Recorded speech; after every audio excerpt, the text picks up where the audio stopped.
Hey guys, what's going on? This is Captain Matt here, and today I'll be doing a 3.5 Firefest Axis budget deck. Now I know that building Yu-Gi-Oh decks are very expensive. You know, Yu-Gi-Oh itself is a very expensive game, so building these cheap decks that still perform well is great. So we'll start off with your 3 bears. Every deck should run 3 bears, just for popping value of it. Put that aside. You have 2 gorillas. I don't like to run 3 because sometimes I don't like to pop a lot of back row because of activating chain cards.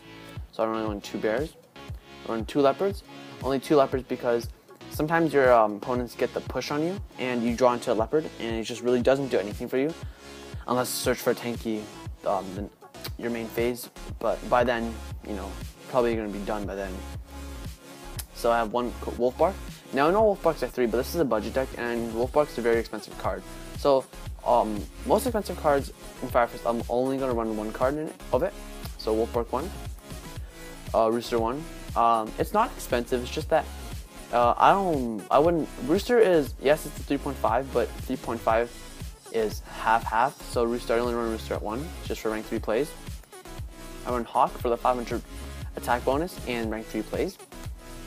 I run Maxi for just 1 because it's expensive, and if you really want to go for 2, and it's just for the drawing power of it.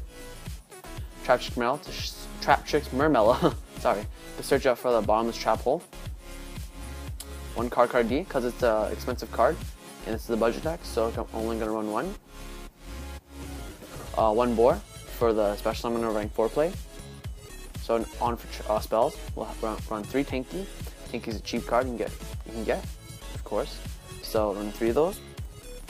Run 2 Pots of Duality. I know that they're very expensive, but just run, you need really, most decks are run off Poly Duality, and you just need Poly Duality for the search ability and the draw ability. So Poly Duality.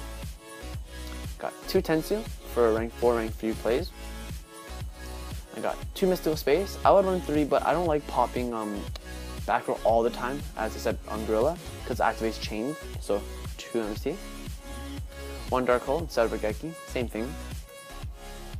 Run 3 Tensin for the 500 attack bonus and the 300 attack bonus. 2 Call the Haunted. Basically, Call the Haunted makes your deck from a budget deck to a YCS deck. Calling the Haunted just makes it so much better, to be honest. So I'll run your usual 3 bottomless, Solemn Warning, Torrential, and Compulse Evac. Now these 4 other traps are my personal favorites for budget deck, and I would consider running them. So first off, we have Trap Sun, just to negate a lot of chains, as I said before, so Trap Sun. Reckless Greed. Now sometimes I'm very keen on running this card because you'll activate it, and then later on you'll regret activating it because you need your draw phases. But when you're going for the push, it's a really great card. 1 Karma Cut. I don't really run 1 Karma Cut because you really don't want to discard your Firefest, because you'll mostly likely run 1 Cardinal. So Karma Cut, and it's an expensive card. So Karma Cut. And my favorite card right here is Starlight Road. You don't know how many times I've won duels using Starlight Road in this deck. It just saves you, to be honest. Like literally, people activate Regeki, boom, Starlight Road, free Stardust Dragon on the field, and you just go for pushes of a 2500 attack fodder. So that aside, now for the extra deck, I'm running 1 Mech-Cook Engineer to protect your Tiger King, 1 Leviathan Dragon to go for pushes, and 1 Acid Golem to go for pushes. Oops. Now, these are more extra deck cards. I just put them in top loaders for I don't know why. I have 1 Corinne, 1 Zemane for stall game, 1 Scrap Dragon, I have 2 Tiger Kings somewhere. Yep, in here, sorry. 2 Tiger Kings, for the deck revolves around Tiger King, of course. 1 Ragnazero.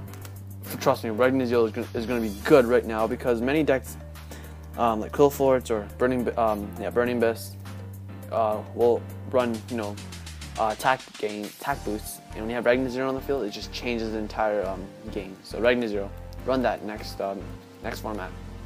You have 1 Cardinal.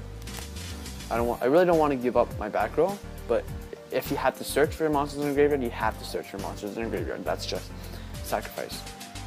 We have Crimson Blader, stop level 5 plays. Black Rose Dragon. I don't really like to go into this that much because unless your opponent has like a full field of back row and monsters, I would go into this. But I don't like giving up my back row, my side, because Fire Fists are really weak to draw phases. Like, let's say I start off with 5 cards, and most of the time I will play 5 cards, and somehow the enemy team will pop my back row a lot or pop my monsters a lot, and you just draw, your draw phases are so slow. So I don't like going to black rows that much. 1 Stardust to play off of Starlight Road, and 1 Black Shippercorn against Yang Zing, any deck that runs slowly in the beginning. So yep, that's my 3.5 Fire Fist Axis budget deck. Now these are just my opinions. These are just some cheap cards. I know for the extra deck it's not as cheap, but it's an extra deck, and most of the cards in your extra deck are gonna be pricey. So I hope you guys enjoyed this video. Leave a comment, like, subscribe, and I'll see you guys next time. Peace.